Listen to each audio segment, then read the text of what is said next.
D just showed up in the 90s and is still disputed by some scientists. He's usually not included. So allow me to suggest a few. Dizzy kids puke cereal on fairground staff. Not a bad Dumb one. kittens pushing cups over feeds growing spite. Donkey Kong's oh, fucking Whoa. serendipitously. Whoa. The way this whole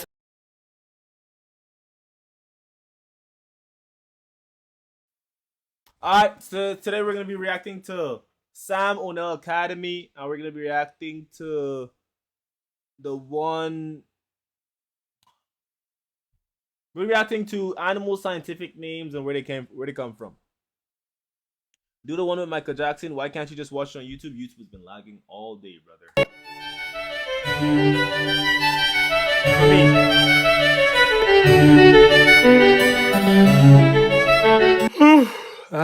Hey kids, I just woke up from a nap I took in January of 2020 and boy are my arms tired. Let's see what I missed. Queen's dead, war in Ukraine, the Taliban's back. What is... Holy shit! They made a movie called Scoob! Unprecedented global pandemic, Space Jam 2, some popular guy named Brandon. Yep, that just about covers it. Anyway, we all know about the scientific names of animals, but did you ever wonder what they actually mean? To find out, we must look to taxonomists. They're the guys responsible for the system. Should I sample a muscle man scream on my Brazilian funk project? Yes, please do. Please do. We need more of nomenclature we use to we need more muscle man screams on funk tracks. Please classify organisms, and boy are they convoluted. First you got the big 8, domain, kingdom, phylum, class, order, family, genus, species. I've seen plenty of mnemonic devices for this, but since the D just showed up in the 90s and is still disputed by some scientists, he's usually not included. So allow me to suggest a few. Dizzy kids puke cereal on fairground staff. Dumb kittens pushing cups over feeds growing spite. Donkey Kong's oh, fucking serendipitously. The way this whole thing...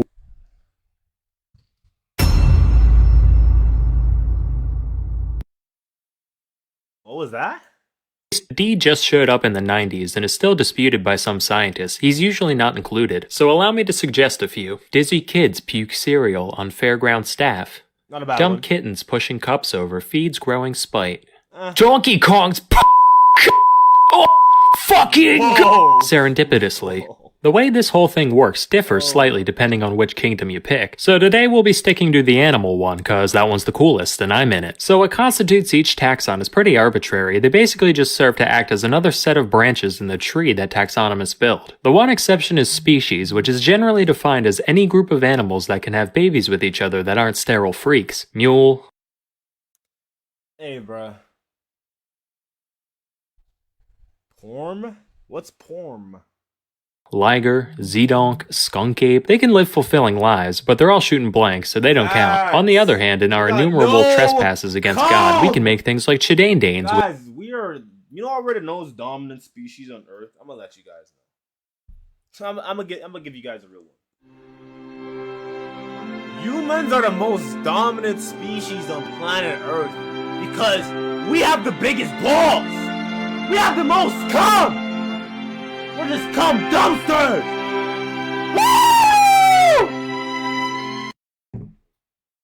Let's continue. Which actually work, so dogs are dogs are dogs. Besides species though, it's the Wild West in here. Plenty of times, 8 tiers isn't even enough for scientists, so they just stick new sub-levels in between. Legions, cohorts, tribes, series, divisions, and if you want to keep going, you can throw all kinds of prefixes on any of these for even more layers. There's even subspecies, which the more pedantic of you may think to yourselves that creating names for subspecies at all kind of undermines the single somewhat agreed upon definition in the whole tree. To that, my friends taxonomists say, But while that's pretty complex, the actual names themselves are pretty easy to wrap your head around. Though taxonomists may hide behind their fancy Greek and Latin, the Vulgate is no substitute for wit. Now, I've scraped through the scientific names of a load of species, and most of them can be split into a few categories. The simplest ones are the animals that already have names in Greek or Latin. It's a lion, I'm calling it Leo. Done. Tiger, it's a tigris. Cat, it's a caddis. Easy. Multi-word names can be translated the same way. For the golden eagle, we got Aquila chrysaetos. Gold eagle. They decided to be a show off and do eagle in Greek and Latin. Essentially the same though. But if a species is too specific or exotic for a one-to-one translation, that's when you gotta get a little creative. A lot of the time, inspiration comes from just giving the creature the old once-over and pointing out some cool-looking body part. Generally, the more distinct of an identifying feature it is, the more likely it'll get in the name. For example, Homeboy took one look at this thing and said, "Yup,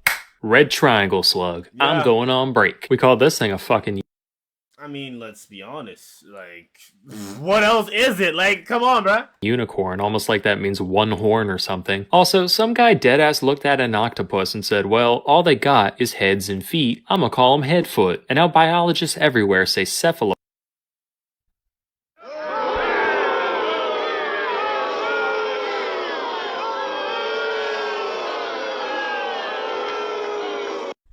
Out of all words you could use to describe a fucking octopus,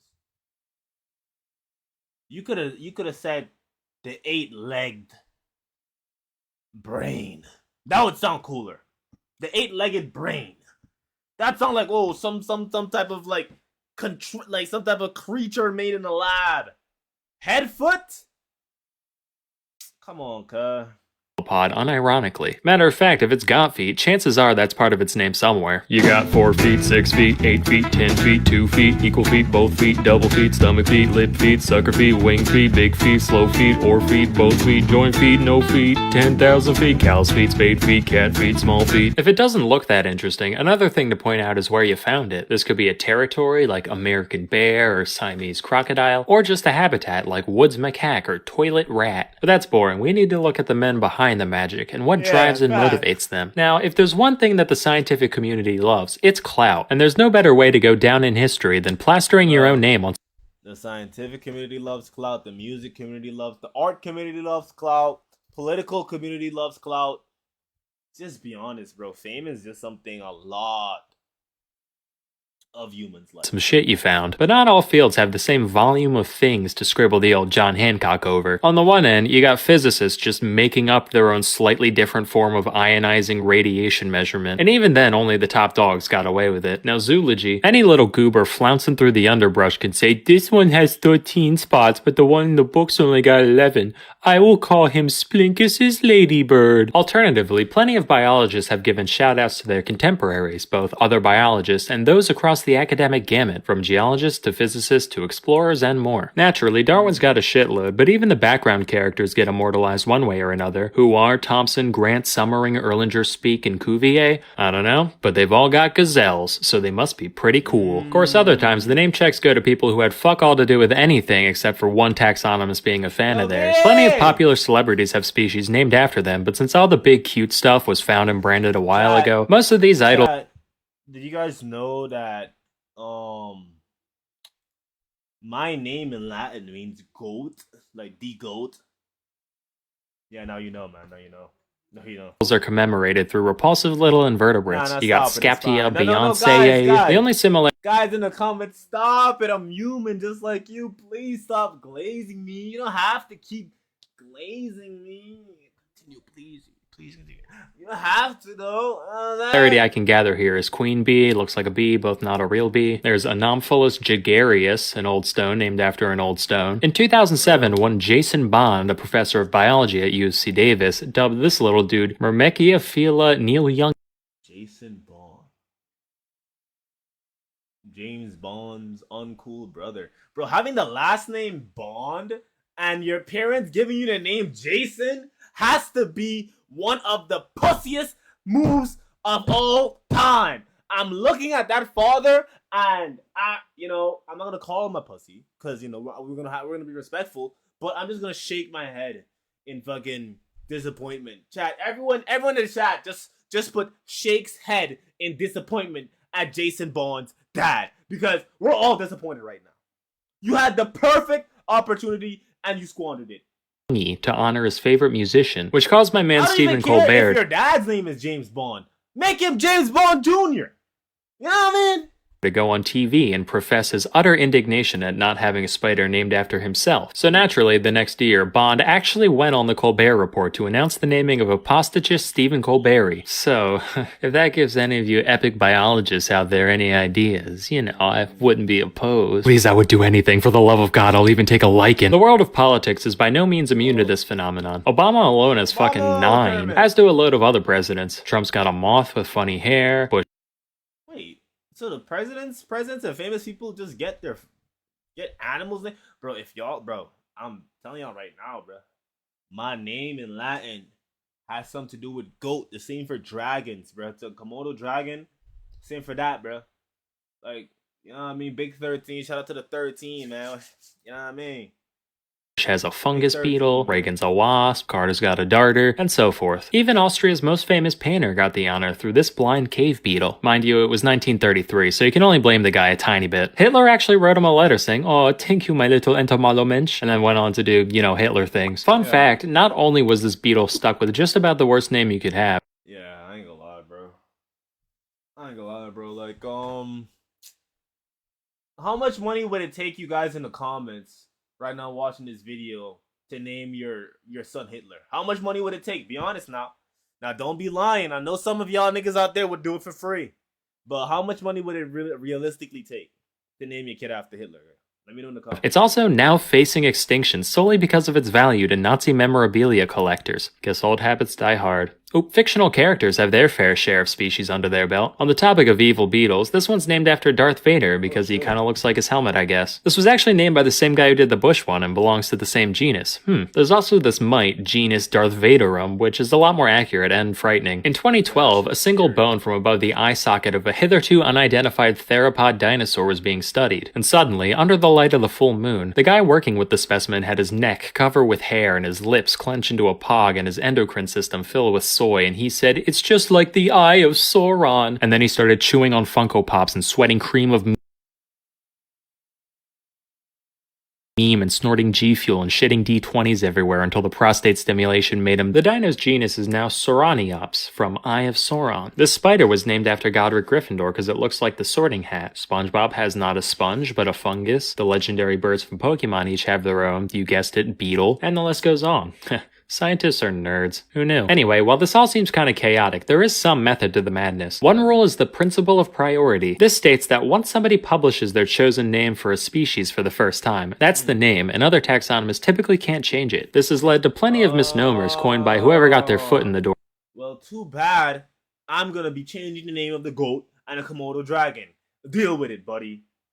Or first, particularly in the case of the guys doing this stuff before we had the luxury of genetic analysis. Here's one. Red panda? Nah. Shining cat, coined in 1825. To be fair, they're actually about as close to cats as they are to actual I'm not gonna lie, Shining Cat is kind of a fire name, though. That name's kind of fire. pandas, so whatever. Here's two. Capsicum chinense. Eaten there? Sure. Native? Only off by around half a globe, where literally all hot peppers came from. This principle holds true even if someone thinks they found a new species, only to later discover that it was already named. For example, in 1824, one John Edward Gray documented the plain zebra, calling it Equus burchellii, or Burchell's horse, named after a renowned naturalist of the day. Little did he know, back in 1785, some other douche classified this character as the quagga. The last quagga died in a Dutch prison in 1883. So, why do we care? Well, in the 2000s, scientists decided to scrape some gunk off a dry quagga pelt and study its DNA. And from that they realized, wait a minute, apparently this guy and zebras could have, made a little plaid in the hay together. So technically they're one species. And today they're both called quagga. Sounds kinda asinine, but then again so does asinus. Bro, out of everything we could give a fucking zebra the name, we call it a quagga? Bro, I'm not gonna lie, bro. Who else is getting mad at this, the crappy ideas that were being brought forth when these names were getting chosen, bro? I'm getting mad, bro. You could call it, alright, guys, if you have to give the zebra a scientific name, I would call it Mick Jagger's pants. Am I right? Am I right? Am I right?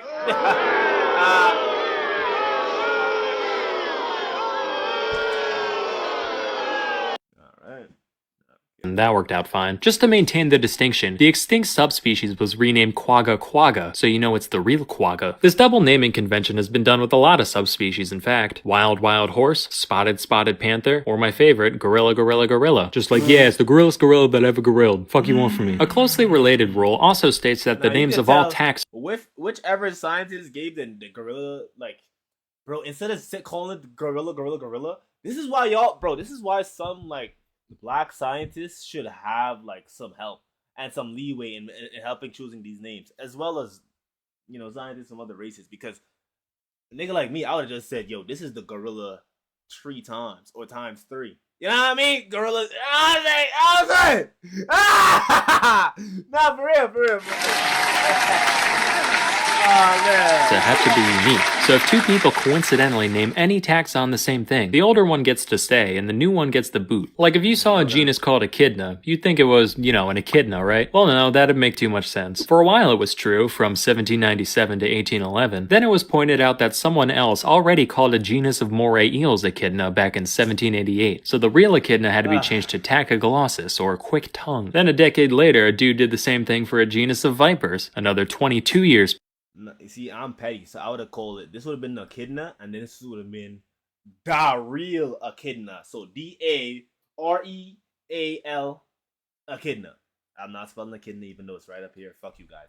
Don't care. Laugh me in the comments. Don't care. Past, people discovered the same thing, and they were renamed to Bitis because they bit us. That one at least made a bit of sense, given that the original echidna from Greek mythology was half lady, half snake, but who cares at this point. Anyway, I've just barely scraped the surface of all the goofy names out there, so feel free to post more down below. That's all I've got for now. Till next time, I'm Salmonella, and I'll see ya in 2025. Wait, I get it now. Salmonella. Oh, his name is Salmonella. But if you say it quick, it's like food poisoning. Oh, man, wow.